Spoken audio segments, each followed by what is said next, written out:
ಸ್ವಯಂ ಪರಮಾತ್ಮನಿಂದ ಆದಿಶಕ್ತಿಯಿಂದ ಪಡ್ಕೊಳ್ತಾನೆ. ಸೊ ಆದಿಶಕ್ತಿಯಿಂದ ಏನು ಶಕ್ತಿಗಳನ್ನು ಪಡ್ಕೊಂಡು ಅವನ ಲೌಕಿಕದಲ್ಲಿ ಬರುವಂತಹ ಎಲ್ಲ ವಿಘ್ನಗಳನ್ನು ನಿವಾರಣೆ ಮಾಡ್ತಾನೆ. ಸೊ ಈ ಆದಿಶಕ್ತಿಯಿಂದ ಪಡೆದಂಥ ಶಕ್ತಿಯ ಮುಖಾಂತರ ಲೌಕಿಕದಲ್ಲಿ ಇರುವಂಥವನ್ನ ಕಷ್ಟ ಕಾರ್ಪಣ್ಯಗಳನ್ನು ನಿವಾರಣೆ ಮಾಡ್ತಾನಲ್ಲ, ಈ ಶಕ್ತಿಗೆ ಪರಾಶಕ್ತಿ ಅಂತ ಹೇಳ್ತಾರೆ. ಸೊ ಈ 3 ಶಕ್ತಿಗಳನ್ನು ಇರುವುದು ಭಗವಂತನ ಸ್ತ್ರೀಶಕ್ತಿ. ಈ ಭಗವಂತನ ಸ್ತ್ರೀಶಕ್ತಿಯನ್ನು ನಾವು ಏನು ಮಾಡ್ತೀವಿ ಅಂದರೆ ಭಗವಂತನನ್ನು ನಿರಾಕಾರ ಅಂತ ಕೇಳ್ತೀವಿ. ಭಗವಂತ ನಿರಾಕಾರ ಆಗಿದ್ದಾನೆ, ಅವನಿಗೆ ಸ್ವಯಂ ಯಾವುದೇ ಶರೀರ ಇಲ್ಲ ಅವನಿಗೆ, ಮತ್ತು ಅವನು ಇಂದ್ರಿಯಾತೀತನಾಗಿದ್ದಾನೆ. ನಮ್ಮಲ್ಲಿ ಇಂದ್ರಿಯಗಳಿದೆ, ಜ್ಞಾನೇಂದ್ರಿಯಗಳು, ಕರ್ಮೇಂದ್ರಿಯಗಳು, ಸೂಕ್ಷ್ಮ ಇಂದ್ರಿಯಗಳು, ಮತ್ತು ಮರ್ಮ ಪಾಯಿಂಟ್ಸ್ಗಳು ಅಂತೆಲ್ಲ ಅನೇಕ ಇದು ಆರ್ಗನ್ಸ್ ಇದೆ.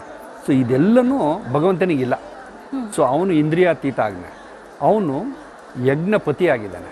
ಅಂದರೆ ನಾವು ಮಾಡುವಂಥ ಯಜ್ಞಕ್ಕೆ ಅವನು ಅದಕ್ಕೆ ಬೇಕಾದಂಥ ಫಲಗಳನ್ನು ಕೊಡುವಂಥವನಾಗಿದೆ, ಅವನು ಯಜ್ಞಪತಿ ಆಗಿದ್ದಾನೆ. ಸೊ ಹಾಗಾಗಿ ಭಗವಂತನನ್ನು ನಿರಾಕಾರ ರೂಪದಲ್ಲಿ ಒಂದು ಜ್ಯೋತಿರ್ ಸ್ವರೂಪದಲ್ಲಿ ನಾವು ಅವನನ್ನು ಆರಾಧನೆ ಮಾಡ್ತೇವೆ. ಸೊ ಜ್ಯೋತಿ ಸ್ವರೂಪದಲ್ಲಿ ನಾವು ಆರಾಧನೆ ಮಾಡಬೇಕಂದ್ರೆ, ಜ್ಯೋತಿ ಅಂದರೆ ಒಂಥರ ಬೆಂಕಿ ಅಂತ ಹೇಳ್ಬೋದು, ಸಂಸ್ಕೃತದಲ್ಲಿ ವನ್ನಿ ಅಂತ ಹೇಳ್ತಾರೆ. ಸೊ ಆ ವನ್ನಿ ಅನ್ನೋದ್ರೆ ನಮ್ಮ ಜನಾಂಗದವರು ಅಂತ ಹೇಳ್ತಾರೆ, ವನ್ನಿ ಕುಲಸ್ಥರು ಅಂತ ಹೇಳ್ತಾರೆ. ಸೊ ಈ ಅಗ್ನಿಯನ್ನು ಅವರು ಪೂಜೆ ಮಾಡ್ತಾರೆ. ಈ ಅಗ್ನಿ ಸ್ವಯಂ ಭಗವಂತನ ಪ್ರತಿರೂಪ ಆಗಿದೆ.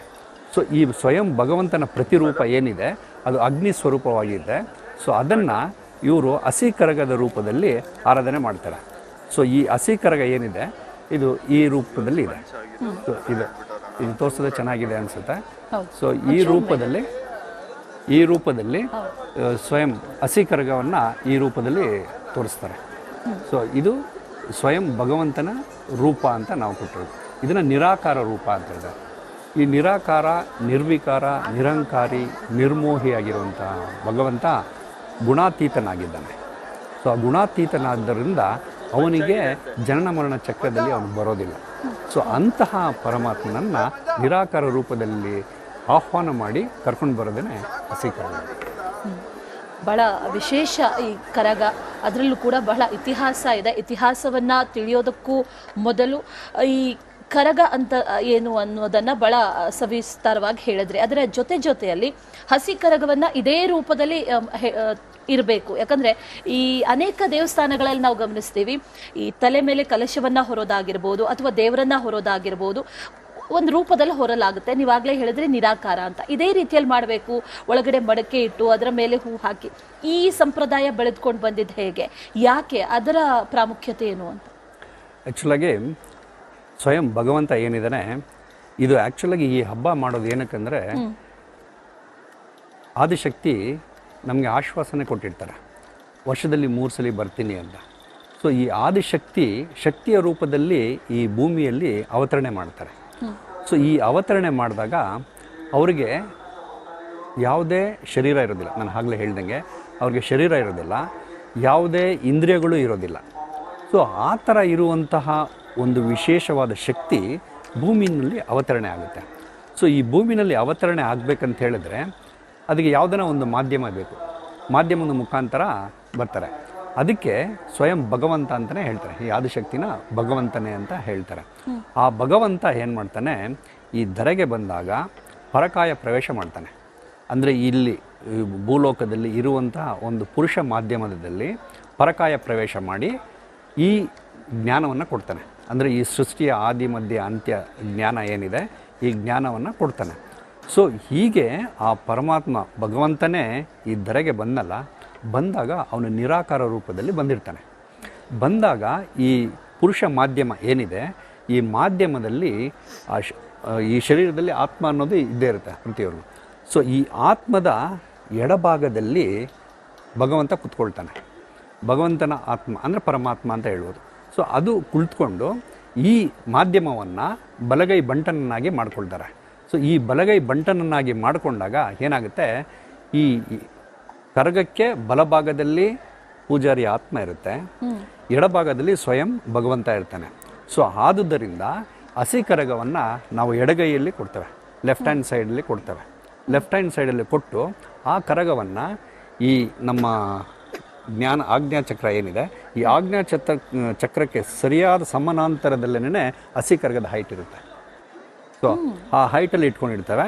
ಸೊ ಹಿಂಗೆ ಇಟ್ಕೊಂಡು ಬಂದಾಗ ದಟ್ಸ್ ಇಂಡಿಕೇಶನ್ ಏನಂತ ಹೇಳಿದ್ರೆ ಸ್ವಯಂ ಭಗವಂತ ಬಂದಿದ್ದಾನೆ. ಈ ಪುರುಷ ಮಾಧ್ಯಮ ಏನಿದೆ, ಈ ಮಾಧ್ಯಮವನ್ನು ಉಪಯೋಗಿಸ್ಕೊಂಡು ಭೂಮಿಯಲ್ಲಿ ಧರ್ಮ ಸ್ಥಾಪನೆ ಮಾಡಲು ದಿವ್ಯ ಅವತರಣೆ ಆಗಿದೆ ಅಂತ ಹೇಳ್ತಾರೆ.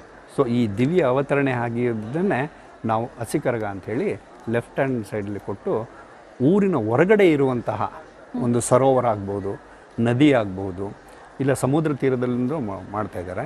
ಸೊ ಅಲ್ಲಿಂದ ಊರಿಗೆ ಕರ್ಕೊಂಡು ಬರ್ತಾರೆ. ಯೂಶಲಾಗಿ ಏನಾಗುತ್ತೆ, ದೇವರ ಮೂರ್ತಿಗಳನ್ನ ದೇವಸ್ಥಾನದಿಂದ ಹೊರಗಡೆ ಕರ್ಕೊಂಡು ಹೋಗ್ತಾರೆ. ಆದರೆ ಇಲ್ಲಿ ಹಸಿ ಕರಗ ದೇವಸ್ಥಾನದ ಹೊರಗಡೆ ಇರುವಂಥ ನದಿ ಸರೋವರಗಳಿಂದ ಊರಿಗೆ ಆಹ್ವಾನವನ್ನು ಮಾಡಿ ಬರ್ತಾರೆ. ಸೊ ಅಂದರೆ ಏನಂದರೆ, ಈ ಭಗವಂತ ಏನಿದ್ದಾನೆ ಅವನು ಈ ಭೂಮಿನವನಲ್ಲ, ಅವನು ಈ ಭೂಮಿ ಬಿಟ್ಟು ಬೇರೆ ಎಲ್ಲೋ ಇದ್ದಾನೆ.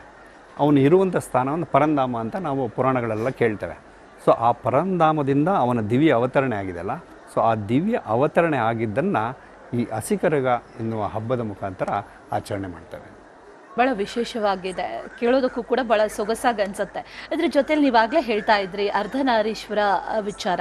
ಯಾಕಂದರೆ ಸ್ತ್ರೀ ಸ್ವರೂಪ ಅನ್ನೋದನ್ನು ಹೇಳಿದ್ರಿ, ಹಾಗೆ ಪುರುಷನ ದೇಹದಲ್ಲಿ ಈ ಅರ್ಧನಾರೀಶ್ವರ ಅನ್ನೋದನ್ನು ಕೂಡ ಹೇಳಿದ್ರಿ. ಇದರ ಬಗ್ಗೆ ಒಂಚೂರು ವಿವರವಾಗಿ ಹೇಳೋದಾದರೆ, ಯಾಕೆ ಅಂಥ ರೂಪ? ಅಥವಾ ಇಲ್ಲೂ ಕೂಡ ಗಮನಿಸಿದ್ರೆ ಜ್ಞಾನೇಂದ್ರ ಸ್ವಾಮಿಯವರು ಸರಿಸುಮಾರು 16ನೇ ಬಾರಿ ಹೊರತಾ ಇರೋದು. ಅವರನ್ನು ಗಮನಿಸಿದ್ರೆ ಅದೇ ರೀತಿಯ ಉಡುಗೆ ತೊಡುಗೆ, ಸೊಂಟದಲ್ಲಿ ಪಟ್ಟಿ, ಜೊತೆಗೆ ಆ ನಡಿಗೆ ಕೂಡ ಅದೇ ರೀತಿಯಾಗಿರುತ್ತೆ. ಇದರ ಇಂಡಿಕೇಶನ್ ಏನು ಅಂತ?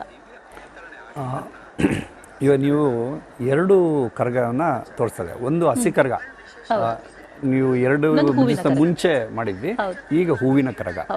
ಸೊ ಈ 2 ಕರಗದ್ದು ಕಂಬೈನ್ ಮಾಡಿ ನೀವು ಪ್ರಶ್ನೆ ಕೇಳಿದ್ದೀರಾ. ಈ ಹಸಿ ಕರಗದಲ್ಲಿ ಏನಾಗುತ್ತೆ ಅಂದರೆ, ಪುರುಷ ವೇಷದಲ್ಲಿ ನಾವು ಭಗವಂತನನ್ನು ಆಹ್ವಾನ ಮಾಡಿಕೊಂಡು ಆದಿಶಕ್ತಿಯನ್ನು ಆಹ್ವಾನ ಮಾಡಿ ಊರಿಗೆ ಕರ್ಕೊಂಡು ಬರ್ತೀವಿ. ಅದು ಪುರುಷ ಮಾಧ್ಯಮದ ಮುಖಾಂತರ ಬರ್ತಾರೆ. ಈ ಬಂದ ಮೇಲೆ ಈ ದೇವಸ್ಥಾನದಲ್ಲಿ, ನಿಗದಿತ ದೇವಸ್ಥಾನದಲ್ಲಿ ಒಂದು ಪೀಠವನ್ನು ಇಟ್ಟು ಆ ಪೀಠದ ಮೇಲೆ ಈ ಹಸಿ ಕರಗವನ್ನು ಪ್ರತಿಷ್ಠಾಪನೆ ಮಾಡ್ತಾರೆ. ಪ್ರತಿಷ್ಠಾಪನೆ ಮಾಡಿ ಅಲ್ಲಿ ನವವಿಧವಾದ ಭಕ್ತಿಗಳನ್ನು ಮಾಡ್ತಾರೆ. ಈ ನವವಿಧ ಭಕ್ತಿಯನ್ನು ಮಾಡ್ತಾ ಏನಾಗುತ್ತೆ, 3ನೇ ದಿವಸಕ್ಕೆ ನಾವು ಕಾಲಿಡ್ತೇವೆ. ಸೊ 3ನೇ ದಿವಸ ಕಾಲಿಟ್ಟಾಗ ಏನಾಗುತ್ತೆ ಅಂದರೆ, ಇವರೆಲ್ಲ ವೇದ ಅಧ್ಯಯನ ಮಾಡಿರ್ತಾರೆ. ಸೊ ಆಗ ಇವರಿಗೆ ದ್ರೌಪದಿಯ ಸ್ವಯಂ ವಿರಾಟ ರೂಪ ಪ್ರತ್ಯಕ್ಷ ಆಗಿರುತ್ತೆ. ಇವರಿಗೆ ದ್ರೌಪದಿಯ ವಿರಾಟ ರೂಪ ಏನಿದೆ ಅಲ್ವಾ, ಅದೇನೇ ಈ ಕರಗದ ರೂಪದಲ್ಲಿ ಕಾಣಿಸುತ್ತೆ. ಹೂವಿನ ಕರಗ ಏನಿದೆ, ಈ ಇವ್ರಿಗೆ ನವವಿಧ ಭಕ್ತಿ ಮಾಡಿದಾಗ ಇವ್ರಿಗೆಲ್ಲರಿಗೂ ಜ್ಞಾನೋದಯ ಆಗುತ್ತೆ. ಜ್ಞಾನೋದಯ ಆದಾಗ ದ್ರೌಪದಿಯ ವಿರಾಟ ರೂಪ ಈ ಕರಗ. ಸೊ ಈ ಕರಗ ಏನಿದೆ, ಈ ಕರಗದಲ್ಲಿ 18 ಲೋಕಗಳ ಜ್ಞಾನ ಅಡಗಿದೆ. ಈ ಶಿರದ